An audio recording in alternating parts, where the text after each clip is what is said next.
Welcome everybody to another Indie Dev Showcase video here on the channel, where each week we show off some of the many indie games we play. The titles otherwise noted are played with press keys, and we have our weekly Indie Dev Showcase Wednesday nights here on the channel. If you'd like to submit a title for a future stream, please get in touch. For our first game of the night, this is one that I picked up myself, and this is Murder by Numbers. And essentially, this is the indie dev version of let's take Phoenix Wright and replace it with Picross. And the game follows that kind of Phoenix Wright style, that you have the visual novel story and trying to solve a mystery, but instead of going to the courtroom or using basic adventure logic, you go to Picross. And your mission in each scene is to find wherever the puzzle is hidden, and then our little robot here is going to walk you through as you're trying to solve the Picross itself, which in turn will give you a clue or MacGuffin that you need to move the story forward in some way. And from kind of the Picross standpoint, the game does get a little bit trickier. There are several advanced puzzles where you'll have a limited amount of time and you can't make mistakes in order to solve it. But for the most part, this is Picross. So if you don't like that, you're not going to get into this game. The story definitely falls on the, quirky side. There's a lot of, very, quote-unquote, hip dialogue in this game. From an art standpoint, I think the character models are well done, but I'm not a huge fan of I'm not sure what would be considered papercraft, or just like the very still models here. And the game kind of lacks the animation detail that we saw happen in later Phoenix Wright games. Gameplay-wise, again, this is one of those games that the mix of genres means you're either going to be in it, or you're not really going to probably play more than a few minutes. If you enjoy Picross and you like, that kind of visual novel storytelling, then I would say check this one out. But if you're hoping for more of the investigation side, or even the deduction aspects that was a major part of Phoenix Wright, I don't think Murder by Numbers goes that far. And unfortunately, you won't be shouting objection a lot in this game. We now turn away from a very happy-go-lucky game to Banners of Ruin. This is a game that is currently in early access, and we did get a press key for it. And there's definitely some potential here as a different flavor of the Slay the Spire deck building formula here. In this one, we basically control a rebel army, and the game has this look of kind of like very gritty or very mature Animal Farm, as our anthropomorphic animals are trying to lead a revolution and take down the bad guys in this kingdom. So the game begins with you choosing your starting mercenaries, and as you play through the game, you'll unlock more starting characters. And each character comes with basically their race, as well as what type of weapons they can use. But for the most part, the race itself primarily determines what kind of cards you get when you level up, but every character can make use of every weapon or armor. It's just what their starting gear is. And as with something like Slay the Spire and some of the other deck-building roguelike style games we've played, your various gear determines what cards you have access to. So if you use an axe, or a two-handed sword, or a crossbow, that determines what cards will make up that character's deck. And as you play and they level up, you'll be able to unlock additional cards, perks, raise their abilities, and you get the picture. The aesthetics of this game, I think, are very well done. Character movement is very subtle, but it definitely gives these characters a bit more life to it compared to some of the other games we've seen in this style. The flow of the game is a node-based system, as you'll make a choice from one of three paths, and wherever your choice will basically determine what your next action will be. It could be a bonus quest, could be getting resources, or combat as you see here. Now, how this works is that armor provides you with, again, a fixed defense at the start of each combat. and that refills when you get back into the main game. Health does not automatically recover, you'll need to use healing to get around that. How the card synergies and play work is that every card has a value too, has two different resource values. The yellow is kind of your stamina, that recovers per round, and then the blue is kind of like your special energy, and that only recovers after each match. So the general concept is that you're going to use your normal cards for weapons and offense, or just like doing basic stuff, and then you'll want to save your more energy inducing or energy costing cards for when you really need to do it. Now, how these various elements come together is that the game will draw cards from all three characters' quote-unquote decks. Some of the cards can be used almost universal, such as like tactics cards and things like that, while cards that are weapon specific must be used by that respective character. So you have to run into the situation where sometimes you'll draw a lot of cards from one character, and you can't really make use of the other character's abilities. Now, of course, there are damage over times, bleeds, taunts, buffs, debuffs, all that other great stuff we've come to know and love of the game, or of this kind of genre. Now, how the characters line up is a major part of strategy. You cannot attack a character who is directly behind another character. Again, somebody in the front row blocking for the back row. But there are skills that can move characters around, and this can be used to upset attack predictions, properly defend, or just try to screw with the enemy's own strategy. Now, one thing to keep in mind about this build, what you're seeing is from basically week 1 of the game being on early access, and since that time, the game has received several major updates, one of which is being able to cancel a card if you pick it up and you don't use it. That was something that was not in this version of the game. And they have also updated the UI and UX as well for how the various menus are displayed and things like that. Now, with all that said, I really like Banners of Ruin, and it shows a lot of potential. My main concern about this game, as with a lot of these kinds of deck builder, roguelike style games, is that it falls into, at least when I played it, that kind of very strong positive or negative feedback loop. That as you play through, because you're always being pushed forward, it means that the enemies are scaling up. And very soon you're going to run into enemies who can just wreck an unarmored character in the span of one turn. And unless you're finding better armor and weapons to compensate, you're going to fall behind. And at this time, I don't know what they've done to either correct that or give the player more of an option. I know they've talked about having progressive difficulty and again, more unlocks in terms of persistence. So there is definitely a lot here.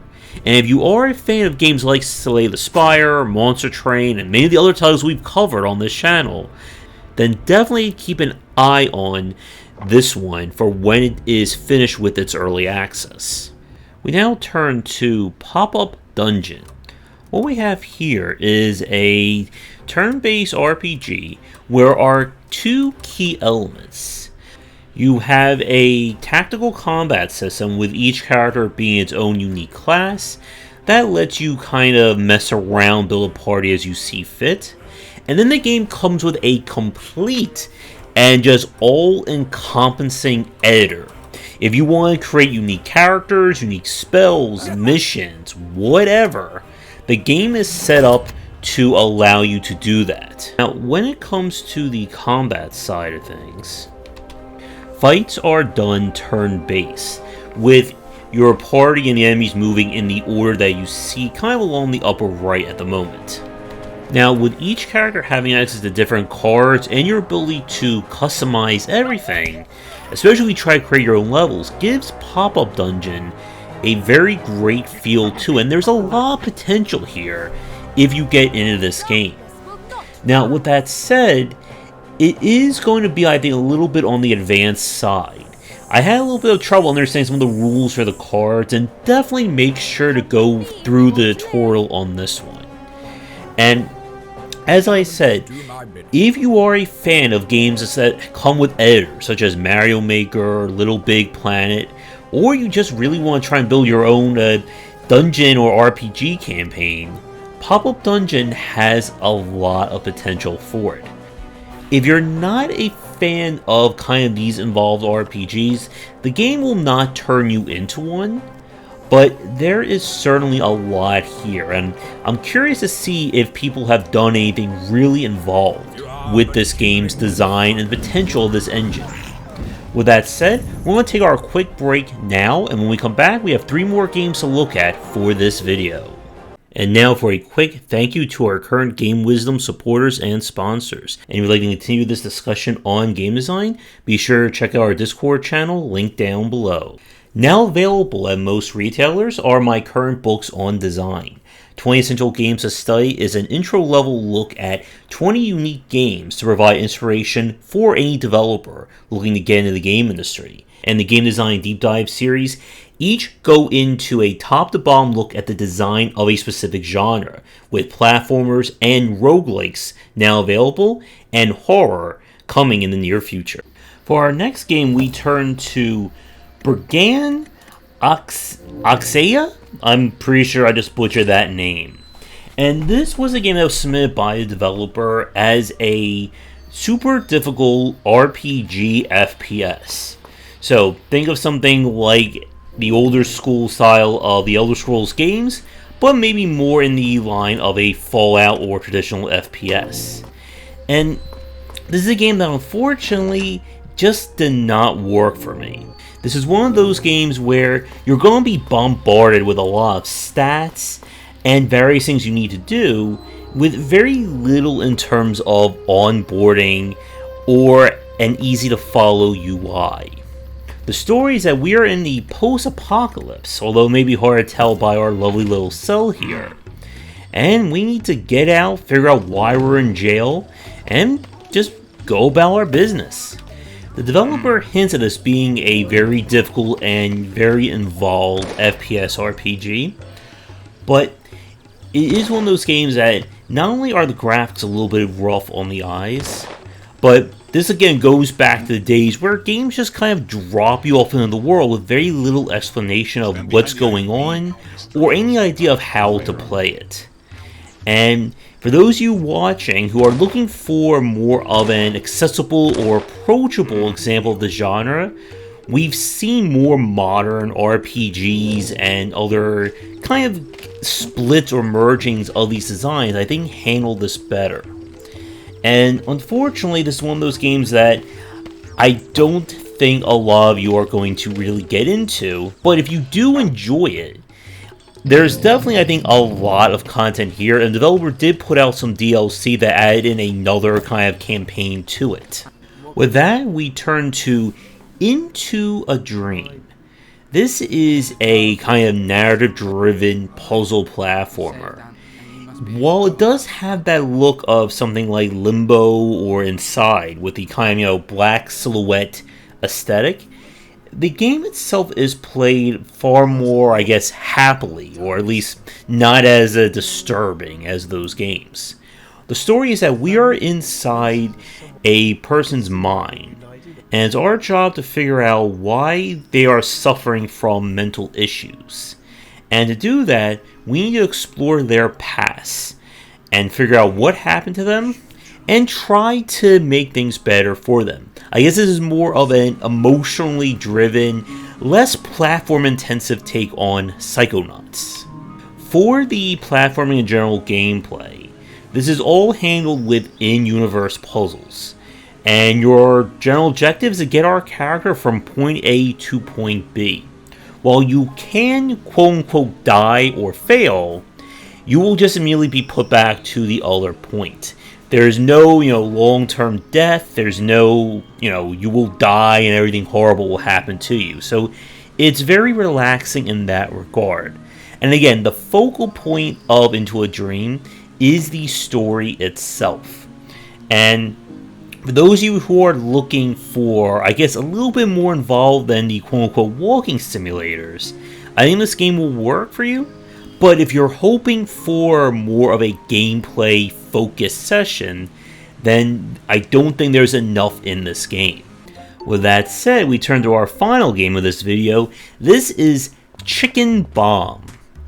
And talk about switching moves for this one. So, this is essentially Bomberman, but with a light ARPG element to it. I'm not kidding with that one.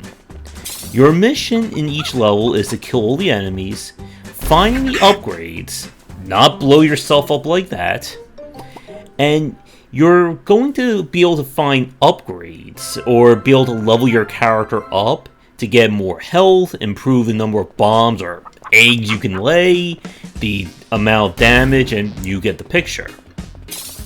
Now, the levels are somewhat randomly generated or randomly shuffled each time you play, and part of the issue with this game is that the game feel is not the best. Your character moves very slowly, and it's kind of hard to tell just what exactly is your range when it comes to what your bomb is going to do.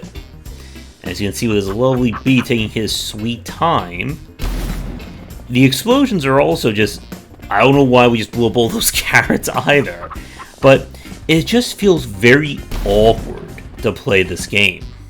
And unfortunately, you don't want your game to be frustrating to play or have issues like that.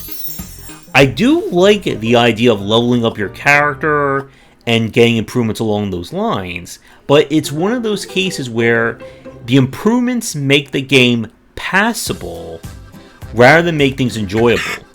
And as you saw right there with the random nature, you can have situations like that where you are just dead before you can even do a thing. And that, again, is an issue when you randomly shuffle or randomly generate your levels. So, unfortunately, Chicken Bomb has an interesting idea, but I really don't want to play a game where I'm starting out to feel worse and to hopefully, chicken crawl my way up to being passable. But with that said, we're going to wrap up this Indie Spotlight for the week. As always, you'll find links to the various games in the description down below. And you'd like to submit a game for a future piece or a future stream, please get in touch. We do these streams every Wednesday night here on the Game Wisdom channel.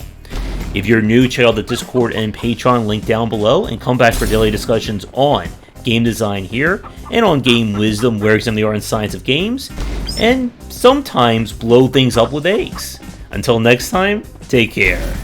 Thanks for watching the video. If you enjoyed things, be sure to do all the liking and subscribing that the kids are doing these days. Check out our Discord channel link down below where we hang out and chat game design, and come back later tonight for our regular streamings. But that's it, and tune in for more great content here and on Game Wisdom, where we examine the art and science of games.